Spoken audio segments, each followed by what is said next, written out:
এই সানডে আমাদের ইচ্ছে হয়েছিল মাটন খাওয়ার, তাই আমি আর মা চলে গেছিলাম চিত্রাবাজারে মাটন নিতে। মাটন নিয়ে নেওয়ার পর মা বললো আজকে এখান থেকেই ডিম কিনে নিয়ে যাবে, তাই আমরা এই দাদার কাছ থেকে নিয়ে নিয়েছিলাম এক ট্রে ডিম। ছুটি থাকলে আমি আর মা সকালের দিকটা একটু টুকটাক বাজার করতে বেরোই, কখনো কখনো বিকেলের দিকেও বেরোই। এদিকে আমাদের ডিম নেওয়া হয়ে গেছে। এরপর মা বললো আখের রস খাবে, তাই আমরা সোজা চলে গেলাম আখের রস খেতে। আখের রসটা এখানে আমার খুব একটা ভালো লাগেনি, কেন জানি না, মানে ওকে ওকে লেগেছিলো, বাট তাও ঠিক আছে, গরমকাল।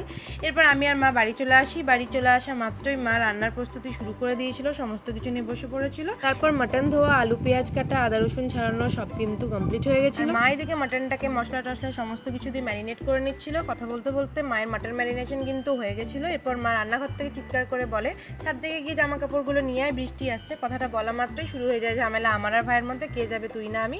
মা দুজনকেই পাঠায়, কারণ কোনো ঝামেলা চলবে না। আজকে ওয়েদারটা খুব সুন্দর ছিল, খুব সুন্দর হাওয়া দিচ্ছিল। যাই হোক, জামা কাপড় তুলতে যাওয়ার আগে আমার আর ভাইয়ের মধ্যে শর্ত ছিল, যা জামা কাপড় থাকবে তুই আর আমি হাফ হাফ। কথা মতোই আমি আমার হাফ জামা তুলে নিয়েছিলাম, আর ভাইও নিজের হাফ জামা তুলে নিয়ে দুজন মিলে এরপর নিচে নেমে গেলাম, মানে বাড়ি চলে এলাম। আসা মাত্রই ভাই বলতে থাকলো আমাকে কষা মাংস দিও, কিন্তু রান্না তো তখন অবধি হয়নি, তাই মা কি দেবে। মশলা তো রেডি হয়ে গেছিলো, এরপর মাংসগুলো কষানো হবে। আর এদিকে বাবাও চলে এসেছিলো কতদূর কি রান্না হয়েছে দেখার জন্য। রবিবার হোক বা অন্য কোনো দিন, ভালো রান্না হলে বাড়িতে সবার কিন্তু জলদি খিদে পায়। তোমরাও জানিও তোমাদের এরকম কার কার হয়। এদিকে মায়ের মাংস কষানো হয়ে গেছে, আমাকে দিয়ে গেছে কষা মাংস খেয়ে বলতে যে কেমন হয়েছে। ছুটির দিন আমি বসে বসে কষা মাংস খাচ্ছিলাম, সত্যি খুব দারুণ হয়েছিল। মাকেও টেস্ট করালাম, মায়ের এক্সপ্রেশন দেখে বুঝতে পারছো কেমন হয়েছে, আর আলাদা করে বললাম না। এদিকে আমাদের মাটনের ঝোল রেডি, আমরা সকলে বসে গেছিলাম লাঞ্চ করতে। এখন আমি আর বাবা লাঞ্চ করছিলাম। খাওয়ার পর আমার রোজকার হ্যাবিট হজমোলা খাওয়া। আগে আমি সবুজ ফ্লেভারটা খেতাম, এখন আমি খাই বেগুনি ফ্লেভারটা, আমার খেতে খুব ভালো লাগে।